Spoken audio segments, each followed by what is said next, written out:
It's Thursday the 9th of January in the Vendée Globe, the skipper's 60th day at sea. And while Yoann Richomme is managing to hang on to Charlie Dalin near the front, it is the battle for fourth place, which is incredibly intense. And Sam Goodchild is currently up into fourth place, so we hear from him first. And he's taken the western option up the South Atlantic. And we also hear from Paul Meilhat, who is out to the east as to how things are going there. Then we check in with Seb Simon. Dee Caffari talks to him and he's comfortably in third place.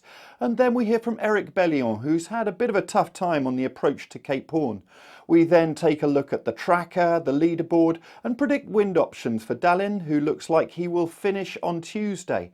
And then also from Sam Goodchild, and just see how his PredictWind routing options are going. It looks like he could well finish on the 23rd of January. And then we could have Dee Caffari checks in with Justine Mettraux. We're pretty much out of the woods with this Cape Frio cold front. We can still see the clouds behind us and there's a few small squalls, but we've gone through the worst of it, that's for sure. Yesterday was a pretty full-on day with big clouds, a bit of thunder and lightning, lots of rain and wind spinning around in all sorts of directions. So happy that's behind us.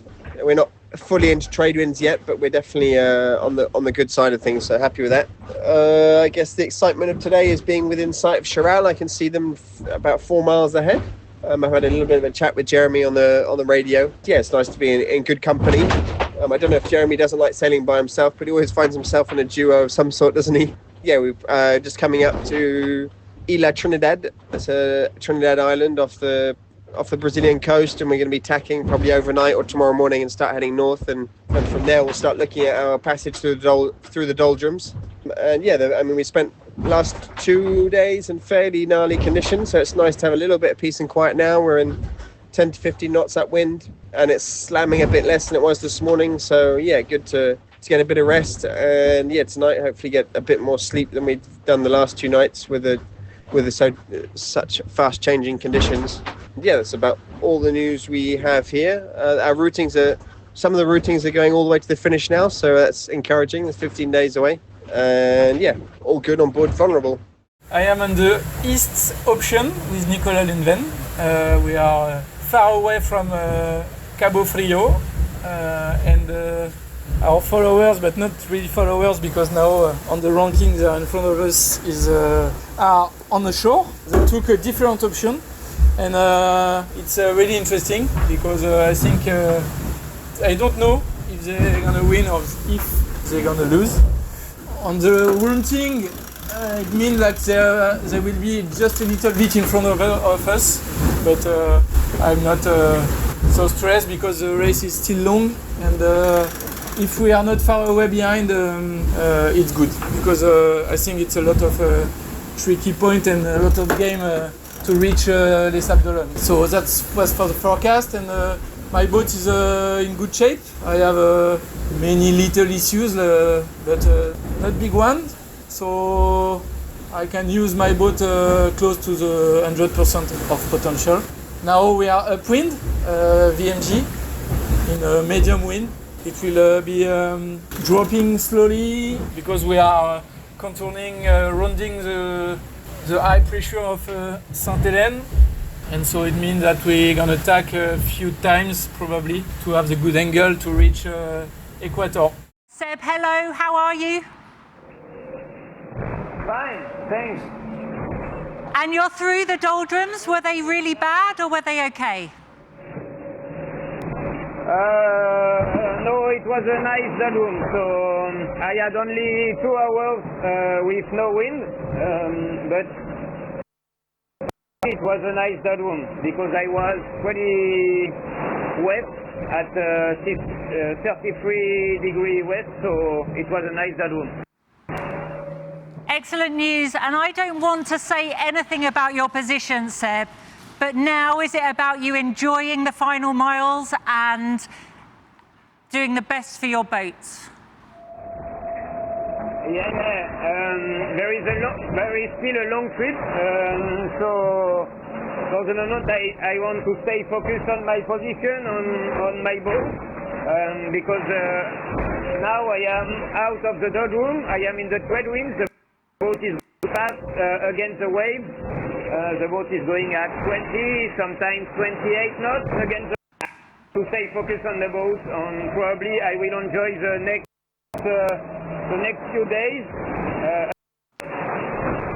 So last days, honestly, last days were a total nightmare for me because I broke the gear that held the G2 to the deck, and the G2 stay is very significant stay because it held the mast, and I almost lost it. So hopefully I was at the maneuver, I was changing the sail, the throw for G2, and so I saw that there was a problem on the deck, and I had to see what happened with the G2, and I think 1 or 2 minutes later I was losing my G2 with the stay, everything, and it was a total mess, total nightmare.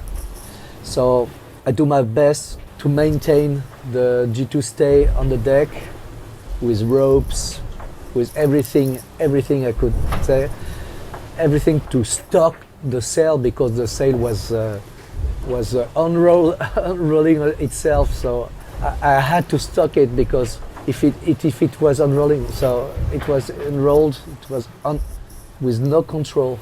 And after that, I do my best to stock everything, to maintain everything on the deck. And during 24 hours, I was in the low pressure, going to the Cape Horn, the worst place in the universe to have a problem, to have this kind of problem. So I had like 35, 40 knots with the G2 moving a lot, with waves. I was knocking waves, stopped in big waves, with huge acceleration. The sail was almost going to be unrolled. So it was I had to wait 24 hours to have calm weather and to start this morning to fix the problem, and hopefully I succeeded. So I'm very happy, very tired, because nervously it was really tense. So yes, I'm so happy. This is behind me. At the front of the fleet, Charlie Dalin is heading his way north and is going to cross the latitude of the Canary Islands, but there is a ridge of light wind ahead of him. And if you look at Yoann Richomme, he is lining himself up slightly further to the west, and as is Sebastien Simon. Now, if we take a look forward in the weather forecast in about 18 hours, we can see this breeze fills in from the east. And by lining himself up further to the west, Yoann Richomme should be able to hook into this stronger wind, this Atlantic low-pressure system. And maybe he can start to challenge Dalin. And he was briefly over 200 nautical miles further behind, and he's managed to claw back some of those miles in the last 24 hours. The group between 4th and 13th place continues to be absolutely fascinating with the different options playing out. We heard from Sam Goodchild there, and when he talked, he was behind Jeremy Bellion, but now Sam Goodchild is up to 4th place and is actually 9 nautical miles ahead of Bellion. And so we've got them taking this western option, whereas if you take a look out to the east, we've got Paul Meilhat, who has tacked onto starboard. And is he cutting his losses and deciding he has to take that western option? Whereas Nico Lundven is carrying on east. And so does he see wind out there? The problem is, if we look forward in the wind, we can actually see the wind is far more to the west for him than the east. So what is he actually looking for out there? All it would take is a bit more pressure, and that eastern option would pay. So I'm not saying this is over, but I am saying the west looks best at the moment. If we look further back, we've got this group between 11th, 12th and 13th. This is Benjamin Dutroux, Clarice Kramer and Sam Davies. They were caught the wrong side of a light wind band of pressure near New Zealand and were hundreds, thousands 1,000 nautical miles behind the group between 4th and 10th. And the fact that they have managed to catch back such a huge distance shows, well, it was Sam Davies who said at the time, it's a long race, and it's proving to be correct. You can get these distances really close up quickly as they disappear when you're caught the wrong side of a system. We then have the group between 14th and 17th who are further south in the South Atlantic, and at the moment we've got Roman Atanasio in 14th, and then Damien Seguin in 15th, and Jean Le Cam, the leading daggerboard boat, in 16th, and Alan Rohrer 17th. They are all heading a little bit further east as they can see that favourable wind direction, which should be able to power them up the Atlantic Ocean. The group from 18th onward, either side of Cape Horn, is led by Isabelle Joschke. The ghost boat we can see up here is Yannick Besteven, who is making his way back to Les Sables d'Olonne but has abandoned the race. And the talk yesterday by Conrad Coleman was about this low pressure system which is near the Falkland Islands. It looks like Eric Bellion, who we heard from earlier, who was worried about this system, should miss this because this is moving from west to east. But it is the group here which includes Conrad Coleman and also people like Kujiro Shiraishi, who are in the path of this. Now, they are trying to make their way north up to the Falkland Islands as quickly as possible, because if we look in 12 hours' time, those purples are winds around 45 knots. And if they can avoid the worst of those winds, then that would be far more favourable.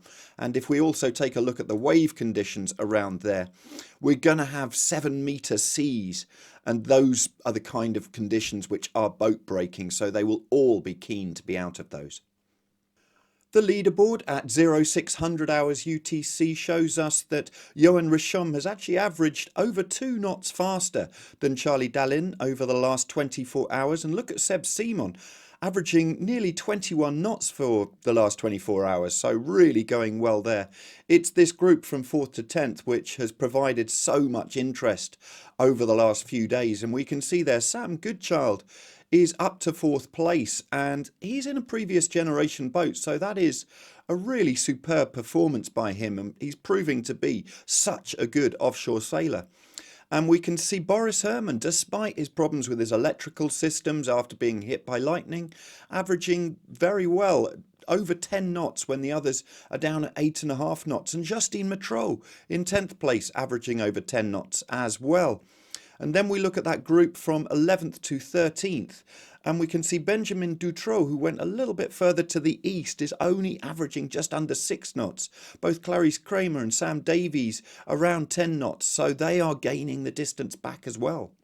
SailWorld.com's New Zealand editor Richard Gladwell has done the PredictWind routing options for Charlie Dalin, and it shows him after that light pressure going to the east of the Azores and then using that low pressure system as he makes his way to the Bay of Biscay. It is then those easterlies as he comes in on Monday and Tuesday next week, and we could be looking at a finish as early as Tuesday morning. For Sam Goodchild in 4th place, it looks like that western option is going to continue to be the way to go as they approach the equator. Once they get there, there are some lighter winds in the intertropical convergence zone, the doldrums, before they make their way up the North Atlantic past the Cape Verdes, where there is a band of light wind, before hooking into the next low pressure system which is barreling its way west to east in the Atlantic. Currently we're showing options either side of the Azores exclusion zone, with the ones which are going to the west currently winning out on the predictions and using those southwesterly winds to get into Les Sables d'Olonne. Hey Juju, how are you feeling?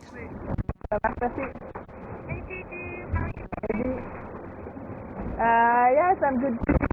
Pretty exhausted because it's been unstable the last like 48 hours, and last night I got caught in a big lull, so like for 6 hours I had just like 1 hour, so it was not really good conditions to rest, and so yeah, looking forward for a bit more stability and a bit of rest if possible. It's been super complex for you. Do you think the trade winds will be there tomorrow and you can recover? I really hope so. I mean, yes, it's been complex, and like the thunderstorms, they moved a bit more last night. So yeah, takes time to go through, and yeah, so yeah, really looking forward to the stage. At the moment, I have some like not too bad reaching conditions, so I just hope I can stick with that and yeah, make the most I can in direction of the northeast, and hopefully go through the thunderstorms. Well, you are having an exceptional race, and your group from 4th to 10th, it's like a restart. It's like a Figaro race up the Atlantic. But you love that intensity. You must be happy. Yeah, I do, but well, at the moment I struggle a bit with my wind information, so I feel like it's hard for me to really race properly, which is a bit frustrating. But that's what it is. So yeah, I'm trying to do the best with what I had, and yeah, on the light conditions we had lately, I was lacking also the J0, so yeah, it's not been easy to be really competitive with the guys ahead of me. Yeah, so that's it.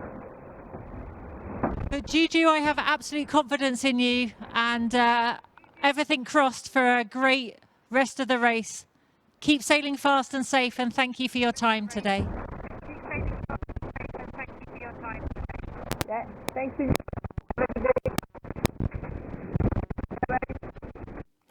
Thank you for watching today. We're going to continue keeping you posted as the Vendée Globe. The intensity shows no sign of letting up. Please do subscribe to our channel using the button down here. Thanks so much to the 25,000 of you who already have. And take a look at sailworld.com and yachtsandyachting.com for all the latest news in sailing.